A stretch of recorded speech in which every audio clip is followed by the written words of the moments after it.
আসসালামু আলাইকুম আপুরা, আমি ডক্টর আফসানা সরকার। আপনার সাথে অনেকদিন আবার পর হচ্ছে কি ক্লাসে। তো আপনাদের আজকের যে ক্লাসটা এটা হচ্ছে PH retained placenta, uterine placenta, uterine inversion, injury and rupture ডিজিএস, যেটার উপর আপনাদের যে এক্সামটা হয়েছিল ওটা সলভ ক্লাস। তো এক্সামটা অনেক মোটামুটি বেশ আগেই হয়েছে। আপনাদের আমি 6টা খাতা পাইছি। যারা লিখেছেন বেশিরভাগ মানুষজন খুব সুন্দর লিখেছেন বা ভালো লিখেছেন।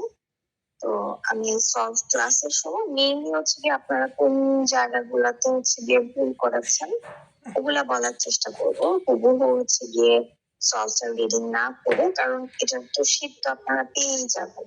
তো এটা রিডিং করার চেয়ে আপনাদের কোন জায়গাগুলোতে ভুল হয়েছে এটা আমার মনে হয় তুলে ধরলে আপনাদের বেশি উপকার হবে। আচ্ছা, প্রথমে এসবিএ গুলা একটু ইন শর্ট বলে যাই। প্রথম সিনারিওটা যেটা ছিল সেটা হচ্ছে আফটার সিজারিয়ান সেকশন একটা পেশেন্টের পিপিএইচ হচ্ছে, তার হিমোগ্লোবিন পার্সেন্টেজ অনেক কম, অর্থাৎ পেশেন্ট এনিমিক। দেখা গেল পিপিএইচটা হচ্ছে অ্যাটমিক ইউটেরাসের জন্য হয়েছে, এবং এই অ্যাটমিক ইউটেরাসের জন্য আপনি বাইম্যানুয়াল কম্প্রেশন দিচ্ছেন, কিন্তু তারপরেও হচ্ছে গিয়ে ইউটেরাস ওরকম ভাবে কন্ট্রাক্ট করছে না। এখন আপনার নেক্সট স্টেপ অফ ম্যানেজমেন্ট কি? তো কম্প্রেশনের পরেও যে ইউটেরাস কন্ট্রাক্ট করছে না এবং যার প্রিভিয়াস সিজারিয়ান সেকশনে হিস্ট্রি আছে, তার অ্যাটমিসিটি ম্যানেজমেন্ট হচ্ছে কি আমি তাকে বিলিং সুচার বা ইউটেরাইন ব্রেস্ট সুচার দিব। হ্যাঁ, তো এটার আনসার হচ্ছে গিয়ে সি। তারপরেরটা যেটা, এটা আপনারা সবাই হচ্ছে গিয়ে ঠিক মানে ঠিক আনসার দিচ্ছেন, যেটা প্লাসেন্টা প্রিভিয়ার ওটি করার আগে আপনি কয় ব্যাগ ব্লাড রেডি রাখবেন। এটা হবে 4 ইউনিট অফ ব্লাড। ঠিক আছে? আচ্ছা, প্রথম যে কোশ্চেনটা ওখানে ইউটেরাইন বেলুন টেম্পোনেন্ট কেন না? আচ্ছা, বেলুন টেম্পোনেট হচ্ছে গিয়ে এটা যদি এই সেম জিনিসটা হচ্ছে গিয়ে যদি ভ্যাজাইনাল ডেলিভারির পেশেন্ট আসতো তাহলে হচ্ছে গিয়ে আমরা বেলুন টেম্পোনেট লিখতাম। ঠিক আছে?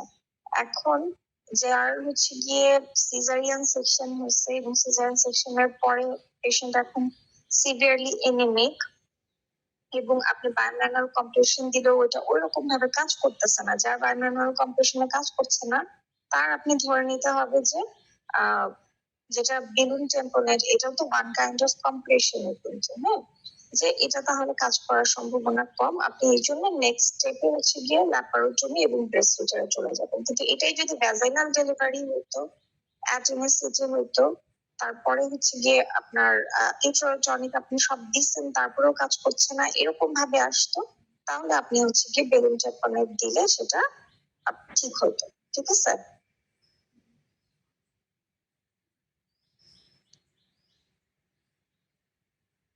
আচ্ছা, তারপর আসেন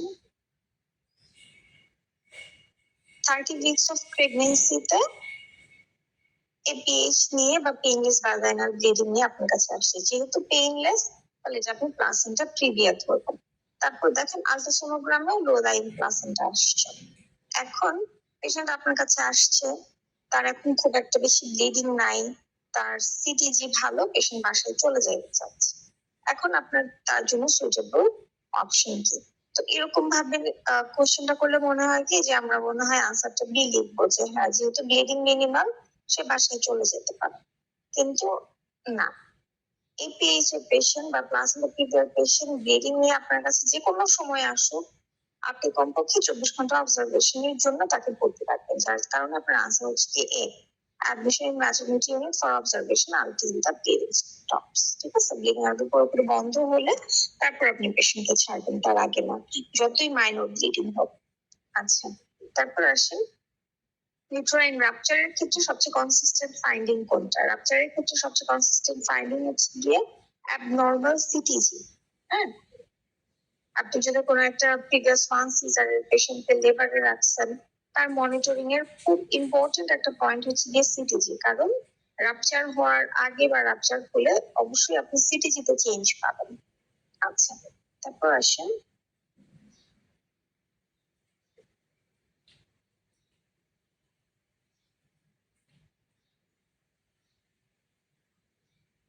প্রিভিয়াস সিজারিয়ান সেকশনের হিস্ট্রি সহ একটা পেশেন্ট আপনার কাছে আসছে, 36 উইকস অফ জেস্টেশনে, লেবারে আসছে, এখন আপনি কি কি ফাইন্ডিংস পাচ্ছেন? ফিটাল ব্র্যাডিকার্ডিয়া পাচ্ছেন, অর্থাৎ এটাও কিন্তু সিটিজির একটা চেঞ্জ। তারপর ইউট্রাইন কন্ট্রাক্টিলিটি যেটা আগে ছিল এখন এটা বন্ধ হয়ে গেছে, এবং আপনার ক্যাথেটারে হচ্ছে গিয়ে হেমাচুরিয়া পাচ্ছেন। তাহলে এই পেশেন্টের সবচেয়ে কারণ কি কি কারণে এরকম হচ্ছে, সাথে শর্টেজ সাইন সিম্পটম আছে, এটা হচ্ছে কি আপনার ইউট্রাইন রাপচার। যে কোনো প্রিভিয়াস সিজারের পেশেন্ট লিভারে আছে, তার ইউট্রাইন কন্ট্রাক্টিলিটি আগে ছিল, হঠাৎ করে কন্ট্রাকশন বন্ধ হয়ে গেছে, পেশেন্ট শর্টে চলে গেছে, ক্যাথেটারে আপনার ব্লাড আসতেছে, এগুলো সবই রাপচারের ফিচার। আচ্ছা, 40 ইয়ার্সে প্রিভিয়াস ভ্যাজাইনাল ডেলিভারি ছিল তার, এখন আপনার কাছে আসছে 36 উইকস অফ জেস্টেশনে উইথ টুইন, এবং দুটো বাচ্চাই হচ্ছে গিয়ে ছোট। আচ্ছা, ডেলিভারি হলো, তারপরে তার মোটামুটি 700 ml এর মতো ব্লাড লস হলো। আমরা জানি নর্মাল ডেলিভারিতে 500 ml এর বেশি হলেই আমরা সেটাকে কিন্তু পিপিএইচ বলি। তাহলে তার ক্ষেত্রে পিপিএইচ এর সবচেয়ে মোস্ট লাইকলি কজ বা কমন কজ কোনটা? পিপিএইচ এর সব, যে পেশেন্টের মাল্টিপল প্রেগন্যান্সি ছিল তার জন্য হচ্ছে গিয়ে ইউটেরাইন অ্যাটমিসিটি হচ্ছে গিয়ে মোস্ট কমন কজ। হ্যাঁ, পিপিএইচ এর সবচেয়ে কমন কজ যে তার হয়তো ইউটেরাইন অ্যাটমিসিটি আছে, সেখান থেকে এটা ডেভেলপ করছে। আচ্ছা, তারপরে আসেন 7, 32 ইয়ার্স,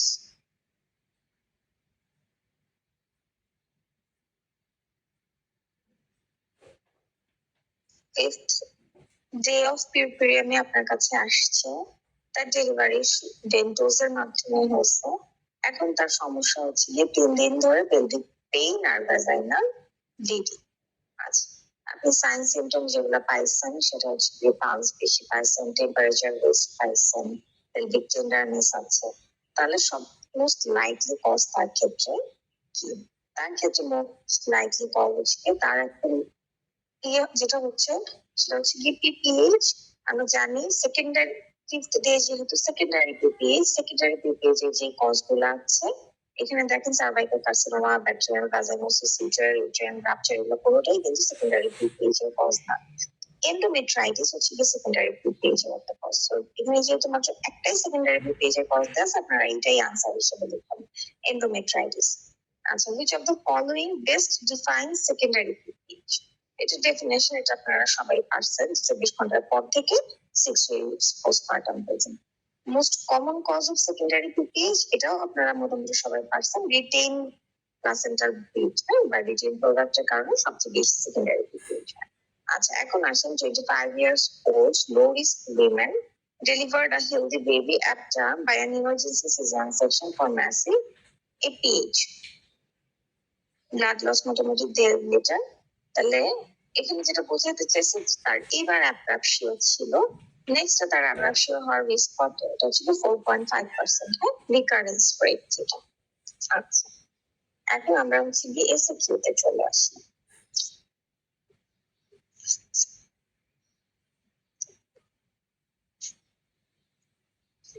মোটামুটি সবাই খুব সুন্দর করে পাঁচ ডিসঅর্ডার আলট্রাসোনোগ্রাম ক্রাইটেরিয়াটা আপনারা লিখছেন। কোনো কিছু মনে না থাকলেও, যে loss of retroplacental clear zone বা ইরেগুলার রেক্টোপ্লাসেন্টাল ক্লিয়ার জোন, এটা একটা। আর loss of hyperechoic line between uterine serosa and bladder, এটা একটা। আর কালার ডপলার করলে সেটাতে যে হাইপার ভাস্কুলারিটি পাওয়া যাবে, এই কয়েকটা জিনিস যেন আমরা মিস না করি। আপনারা বর্ণনায় খুব সুন্দর করে হচ্ছে লিখছেন। তারপরে যেটা, এই জায়গাটা আপনারা অনেকে ভুল করছেন, যে ইফ আলট্রাসোনোগ্রাম এক্সক্লুডস পাঁচ disorder, can you manage her conservatively, justify your answer. আপনার কাছে জানতে চাওয়া হয়েছে এই পেশেন্টের যদি পাঁচ ডিসঅর্ডার না থাকে, একে আপনি এক্সপেক্টেন্টলি ম্যানেজ করতে পারবেন কিনা। এটার আনসারে অনেকে এক্সপেক্টেড ম্যানেজমেন্ট লিখছেন, আমি কিন্তু আপনাদের কাছে ম্যানেজমেন্ট জানতে চাইনি, ঠিক আছে। অনেকেই হচ্ছে কি এখানে আপনার প্লাসেন্টা প্রিভিয়ার ম্যানেজমেন্ট লিখেছেন। আমি জানতে চাইছি এই রোগীকে আপনি এক্সপেক্টেড ম্যানেজমেন্ট দিতে পারবেন কিনা। তাহলে আপনার আনসার হবে পারবো, যদি এই ক্রাইটেরিয়া মেট হয়। অর্থাৎ এটা ওই কোশ্চেনটাকেই ঘুরায় করা, যে কোন কোন কন্ডিশনে আপনি একটা পেশেন্টকে এক্সপেক্টেড ম্যানেজমেন্ট দিবেন, কোন কন্ডিশনে অ্যাক্টিভ ম্যানেজমেন্ট দিবেন। ঠিক আছে? তাহলে এক্সপেক্টেড ম্যানেজমেন্ট আমরা কখন দিতে পারি? যখন অ্যাক্টিভ ব্লিডিং বন্ধ হয়ে যায়, যদি জেস্টেশনাল এজ 37 উইকস এর কম হয়, পেশেন্ট স্টেবল হয়, ফিটাল হার্ট রেট, সিটিজি এগুলা ভালো থাকে, তখন আমরা পেশেন্টকে হচ্ছে গিয়ে এক্সপেক্টেড ম্যানেজমেন্ট দিতে পারবো। আচ্ছা, what difficulties may be faced if cesarean section done in this case? আমিও যদিও এখানে হচ্ছে কি 1.5 মার্ক দিচ্ছি, যেহেতু আপনাদের এখানে আমি 3টা কোয়েশ্চেন দিচ্ছি, কিন্তু এটা আপনাদের কাছে আড়াই মার্ক 3 মার্কের জন্য থাকতে পারে, এবং সেই ক্ষেত্রে আপনারা অনেকেই জাস্ট 4টা-5টা পয়েন্ট দিচ্ছেন, শুধু 4টা-5টা পয়েন্ট দিলে হবে না, হ্যাঁ? কারণ তার বিভিন্ন কারণে ডিফিকাল্টিস হতে পারে। এক হচ্ছে তার আগে সিজারিয়ান সেকশন আছে, এই কারণে এইবার তার বিভিন্ন জায়গায় অ্যাডহেশন থাকতে পারে, তার ব্লাডারটা হচ্ছে গিয়ে সেপারেট করতে আপনার প্রবলেম হতে পারে, ব্লাডার উপরে উঠে থাকতে পারে, ব্লাডার সেপারেশনের সময় ব্লাডার ইনজুরি হতে পারে, ইউটেরাইন ইনজুরি থাকতে পারে, হ্যাঁ? এগুলো হচ্ছে প্রিভিয়াস সিজারিয়ান সেকশনের জন্য তার ঝামেলা। প্লাসেন্টা প্রিভিয়ার জন্য আপনার তাকে প্রিটার্ম সিজারিয়ান সেকশন করতে হতে পারে, এবং প্রিটার্ম সিজারিয়ান সেকশন করলে তার লোয়ার সেগমেন্ট ঠিকমতো ফর্ম না হতে পারে, বেবি হেড ফ্লোটিং হতে পারে, হেড ডেলিভারি করতে যেয়ে আপনার সমস্যা হতে পারে। প্লাসেন্টা প্রিভিয়ার জন্য আপনার প্লাসেন্টাটা যদি একদম ইন্টেরিয়রলি থাকে, ইন্টেরিয়র লো লাইন থাকে, তাহলে প্লাসেন্টা কেটে আপনার ঢুকতে হতে পারে। আর তাছাড়া হচ্ছে গিয়ে প্লাসেন্টা সেপারেশন না হলে যেসব প্রবলেম হতে পারে, অর্থাৎ আপনার এক্সেসিভ ব্লিডিং আপনি কন্ট্রোল করতে না পারা, হিস্টেরেক্টমি এগুলো তো আছেই, ঠিক আছে? তাহলে এখানে কিন্তু ডিফিকাল্টিস অনেকগুলা, 4টা-5টা পয়েন্ট লিখে দিলে এটাতে ভালো মার্ক আসবে না। দেখেন, during giving incision difficulty, pregnancy সেকশনের কারণে অ্যাডহেশন, পেশেন্ট লেবারে না থাকার কারণে লোয়ার সেগমেন্ট ঠিকমতো ফর্ম না হওয়া, প্লাসেন্টা কেটে ঢোকা লাগতে পারে, বেবি ডেলিভারিতে ঝামেলা হতে পারে, ইনসেশন আপনি যেটা দিচ্ছেন সেটা এক্সটেনশন হয়ে ভেসেল ইনজুরি হতে পারে, প্লাসেন্টা সেপারেট না হতে পারে, প্লাসেন্টা সেপারেটের পরে প্রফিউজ ব্লিডিং হতে পারে, এবং সেই ব্লিডিং আপনার ম্যাট্রেস এগুলার দিয়ে কন্ট্রোল না হতে পারে। অনেক বেশি ব্লিডিং এর কারণে আপনি অপারেটিভ ফেজ পুরো ব্লাডি হয়ে যেতে পারে, আপনি ঠিকমতো দেখতে পারতেছেন না, ব্লাইন্ড সুচারিং করতেছেন, ব্লাইন্ড সুচারিং এর জন্য আপনার ব্লাডার ইউরেটার এগুলা ইনজুরি হতে পারে, এবং পেরিকার্টাম হিস্টেরেক্টমিও লাগতে পারে, ঠিক আছে? তাহলে এতগুলো ডিফিকাল্ট। আচ্ছা, তারপর আসে পেশেন্ট 2, 36 ইয়ার্স ওল্ড, থার্ড গ্র্যাভিডা, আপনার কাছে এপিএইচ নিয়ে আসছে। তাহলে আপনি ইউটেরাস টেন্ডার আর রিজিড পাইছেন, টেন্ডার আর রিজিড দিয়ে আপনাকে বুঝাই দিল যে এই এপিএইচটা প্লাসেন্টা প্রিভিয়ার জন্য না, এটা হচ্ছে অ্যাব্রাপশন প্লাসেন্টার জন্য। এখন পেশেন্ট লেবারেও নাই এবং তার কোনো হিস্ট্রি অফ ইনজুরিও নাই, তার মোস্ট প্রবাবল ডায়াগনোসিস কি? মোস্ট প্রবাবল ডায়াগনোসিস হচ্ছে গিয়ে আপনার এখানে শুধু অ্যাব্রাপশন প্লাসেন্টা উইথ ফিটাল ডিস্ট্রেস লেখা আছে, এটা পুরোটা কমপ্লিট হবে। আপনি লিখবেন third গ্র্যাভিডা with 36 weeks of pregnancy with severe anemia with abruption placenta with fetal distress, ঠিক আছে? আচ্ছা, তারপরে আসেন যে কিভাবে ম্যানেজ করবেন। আমি কিন্তু এখানে এই কোয়েশ্চেনে আপনাদের অ্যাব্রাপশন প্লাসেন্টা ম্যানেজমেন্ট জানতে চাইছি আপনাদের কাছে, তারপরে হচ্ছে এরপরে একটা কোয়েশ্চেন আছে ইউটেরাইন রাপচার, তারপরে একটা আছে সেকেন্ডারি পিপিএইচ ম্যানেজমেন্ট। তো এই প্রত্যেকটা ম্যানেজমেন্টের স্পেসিফিক একটা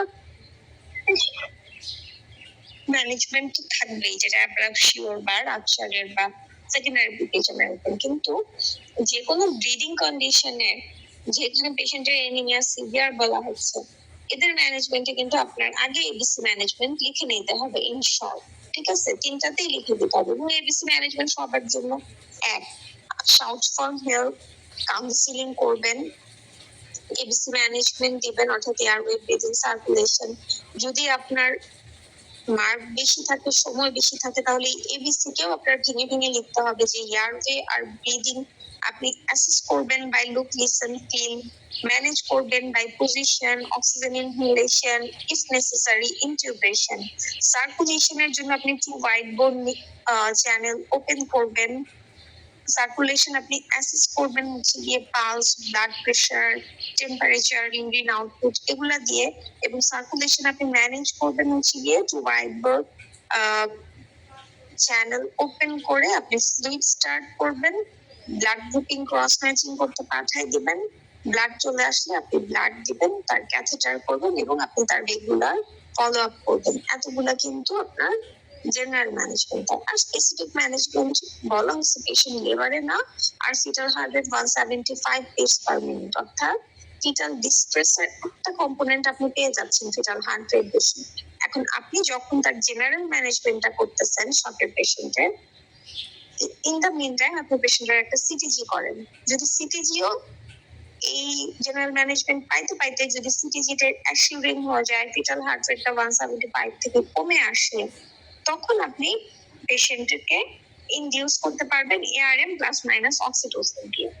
আর যদি দেখা যায় যে না, ফিটাল হার্ট রেট যেমন খারাপ, আপনার সিটিজিতেও আপনি ভেরিয়েবিলিটি, তারপরে হচ্ছে এসিলারেশন ডিসিলারেশন এগুলাতে প্রবলেম পাচ্ছেন, যেহেতু পেশেন্ট এখনো লেবারেই না, সেক্ষেত্রে আপনার সিজারিয়ান সেকশনে যেতে হবে। তাহলে দেখেন, ডিউরিং জেনারেল ম্যানেজমেন্ট সিটিজি ডান, সিটিজি নন রিঅ্যাসিউরিং হলে সিজারিয়ান সেকশন, আর সিটিজি রিঅ্যাসিউরিং হলে আর ফিটাল হার্টে সেটেল ডাউন করলে তখন আপনি এআরএম প্লাস অক্সিটোসিন দিয়ে ইনডিউস করবেন। পেশেন্টকে থার্ড স্টেজে অ্যাক্টিভ ম্যানেজমেন্ট করতে হবে এবং পিপিএইচ এর জন্য আপনার ভিজিল্যান্ট থাকতে হবে। এরপর পসিবল কয়েকটা ম্যাটার কমপ্লিকেশন গুলো শুধু নাম লিখলেই হবে। এখানে যেমন ডিটেইলস লেখা আছে লিখতে হবে না, কারণ মার্ক আপনাকে আমি কম দিচ্ছি, ঠিক আছে? তাই এখানে আপনি just hemorrhage, shock, coagulation disorder, Sheehan syndrome, renal failure, ঠিক আছে, পিউপিয়াল সেপসিস, এগুলো লিখলেই হবে। আচ্ছা আসেন, Question 3 ছিল 30 years old, para 1 cesarean section presented at 37 weeks. You diagnose the patient is in first stage of labor. Suddenly labor pain stopped and she goes into shock. তো আমি এসবি এর সময় একবার আপনাদের অলরেডি বললাম যে এই ধরনের ক্লু যদি কোনো থাকে, যে কোনো একটা পেশেন্টের আগে সিজারিয়ান সেকশনের হিস্ট্রি আছে, এখন পেশেন্ট আপনার কাছে লেবারে আসছে, তার আগে কন্ট্রাকশন ছিল বা লেবার পেইন ছিল, হঠাৎ করে লেবার পেইন বন্ধ হয়ে গেল, কন্ট্রাকশন বন্ধ হয়ে গেল, পেশেন্ট শকে চলে গেল, ইউটেরাইন রাপচার বা rupture uterus with shock. Physical examination finding আপনি কি এক্সপেক্ট করেন? আচ্ছা, ফিজিক্যাল এক্সামিনেশন ফাইন্ডিং চাইছি আপনাদের কাছে, অনেকে আপনারা একদম হিস্ট্রি থেকে শুরু করছেন যে পেশেন্ট এই হিস্ট্রি দিবে। ফিজিক্যাল এক্সামিনেশন যেখানে আপনাকে একদম ফিক্স করে বলে দেওয়া হয়েছে, সেখানে আপনি আর হিস্ট্রি লিখবেন না, আপনি জেনারেল এক্সামিনেশন থেকে শুরু করবেন। জেনারেল এক্সামিনেশন করলে আপনি সাইন সিম্পটম অফ শক যেগুলো ওগুলো পাবেন, অথবা পেশেন্ট আপনি এনিমিক পাবেন, ট্যাকিকার্ডিয়া, হাইপারটেনশন এগুলো থাকবে, হাইপোটেনশন এগুলো থাকবে, তার টেম্পারেচারও কমে যেতে পারে, ঠিক আছে? আর অ্যাবডোমিনালি আপনি যেটা পাবেন, ফিটাল পার্ট গুলো সুপারফিশিয়ালি পালপেবল হবে, কারণ ইন্ট্রাস থেকে বাচ্চা বের হয়ে আসছে, এবং ফিটাল হার্ট সাউন্ড আপনি অ্যাবসেন্ট পাবেন, কারণ বাচ্চা রাপচারের পরে বাচ্চা মারা গেছে। আচ্ছা, তারপরে ইন্ট্রান আপনি কোনো কন্ট্রোল খুঁজে পাবেন না। এখানে অনেকে লিখছেন symphysio fundal height may not match the period of gestation. এই পয়েন্টটা না লেখাই ভালো, কারণ তখন তো ইউটেরাসের কোনো কন্ট্রোলই আপনি খুঁজে পাবেন না। আপনি সিম্ফাইশিও ফান্ডাল হাইট তাহলে কিভাবে মেজার করবেন, ঠিক আছে? আচ্ছা, তারপরে দুটো সেপারেট সোয়েলিং পাবেন আপনি, একটা ইউটেরাসের সোয়েলিং আর একটা হচ্ছে গিয়ে বেবি সোয়েলিং। আর ভ্যাজাইনাল এক্সামিনেশনে একজন লিখছেন নাথিং সিগনিফিকেন্ট কিন্তু না, পারভাজানাল এক্সামিনেশনে আপনি পিপি ব্লিডিং পাচ্ছেন, এটা খুব সিগনিফিকেন্ট একটা পয়েন্ট ইউটেরাইন রাপচার ডায়াগনোসিসের জন্য। এবং আপনি পিবি করলে দেখবেন যে রিসেশন অফ প্রেজেন্টিং পার্টটা কি, আগে হয়তো আপনি স্টেশন 0 পাচ্ছিলেন, স্টেশন +1 পাচ্ছিলেন, অর্থাৎ বাচ্চা মাথার নিচে ছিল, কিন্তু এখন আপনি যখন পিবি করছেন আপনি মাথা ফিলই করতে পারছেন না, কারণ বাচ্চা তো ইউটেরাস থেকে বের হয়ে গেছে, এখন আপনি আর পিবি করে তার মাথাটা পর্যন্ত যেতে পারছেন না। আচ্ছা, হাউ উইল ইউ ম্যানেজ হার? এখানে দেখুন জেনারেল ম্যানেজমেন্ট আমি লিখে দিচ্ছি সেম অ্যাজ টু বি, অর্থাৎ অ্যাবরাপশন প্লাসেন্টারিতে আপনি যে জেনারেল ম্যানেজমেন্টটা করছেন একদম সেই শাউট ফর হেলথ থেকে এবিসি ম্যানেজমেন্ট থেকে শুরু করে সবকিছু সেম। তাহলে ওর জন্য স্পেসিফিক ম্যানেজমেন্ট কি হবে? স্পেসিফিক ম্যানেজমেন্ট তিনটা অপশন। অপশন নাম্বার 1 হচ্ছে গিয়ে ইউটেরাস রিপেয়ার করার যোগ্য, মার্জিন ক্লিয়ার এবং তার ফ্যামিলি কমপ্লিট, এরকম হলে আপনি repair of uterus with BLGL. Uterus রিপেয়ারের যোগ্য, ফ্যামিলি কমপ্লিট না, রিপেয়ার অফ ইউটেরাস। আর ইউটেরাস রিপেয়ার করার অযোগ্য, এমন ভাবে তারা ভাবে ইয়ে করছে এটা রিপেয়ার হবে না, রাপচার হয়েছে, তাহলে সেক্ষেত্রে হচ্ছে গিয়ে সোজা গেছে। আচ্ছা, Question 4 ছিল 30 years old para 3 cesarean section admitted in the labor room at her age of equilibrium with PPH. What may be the reason behind this? Secondary PPH এর কজ মনে হয় প্রাইমারি পিপিএইচ এর মতো আপনাদের অত ভালো মুখস্থ হয় নাই, দুই একজন ভালো লিখছেন, বেশিরভাগই 3-4টা লিখে পরে আর মনে করতে পারেন নাই। তো 3-4টা ইম্পর্টেন্ট লিখতে পারলেও ঠিক আছে।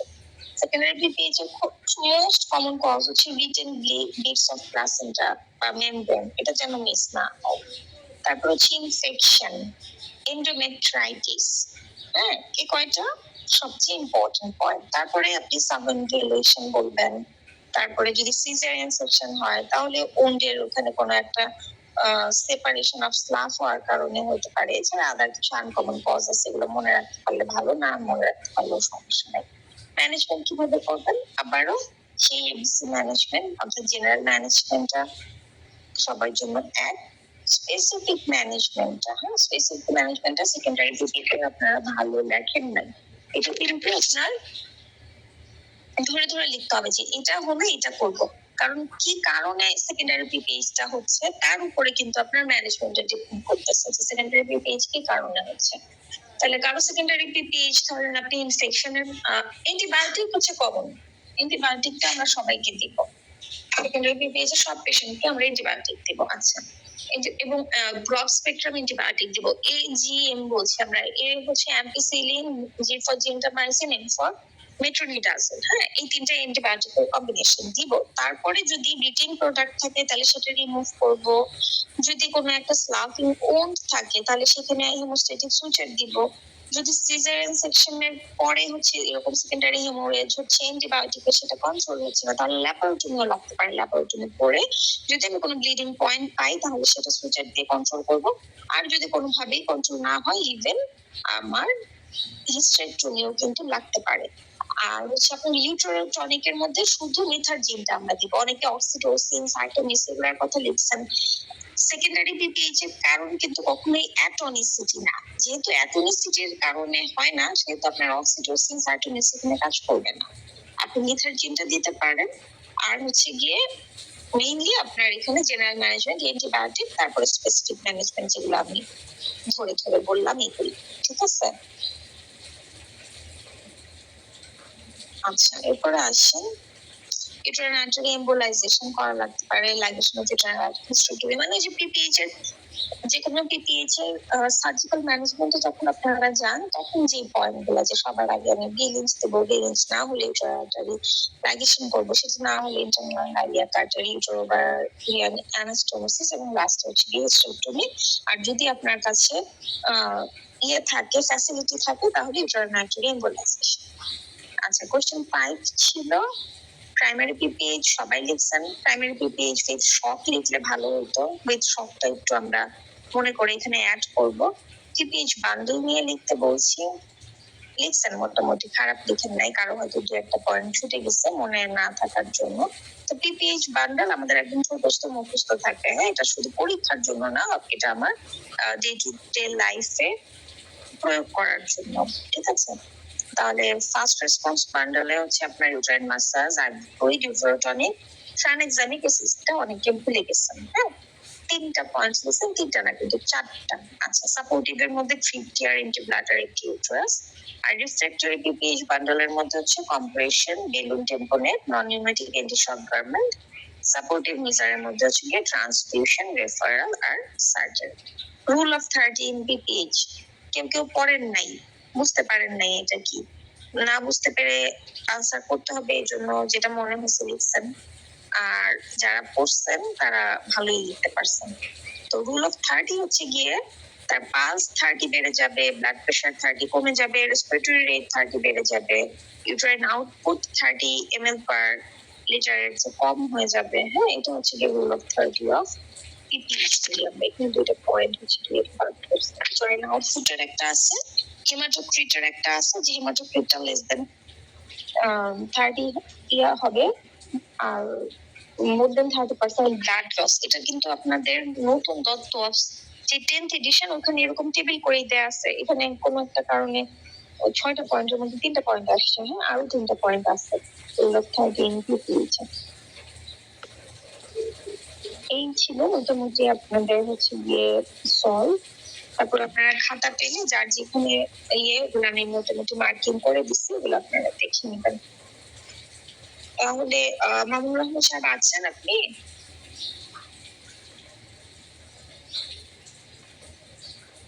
আসসালামু আলাইকুম। ম্যাম শুনতে পাচ্ছেন? হ্যাঁ শুনতে পাচ্ছি। তাহলে আমরা শেষ করে দেই এটা যখন। জি জি ঠিক আছে, থ্যাংক ইউ ম্যাম। আসসালামু আলাইকুম।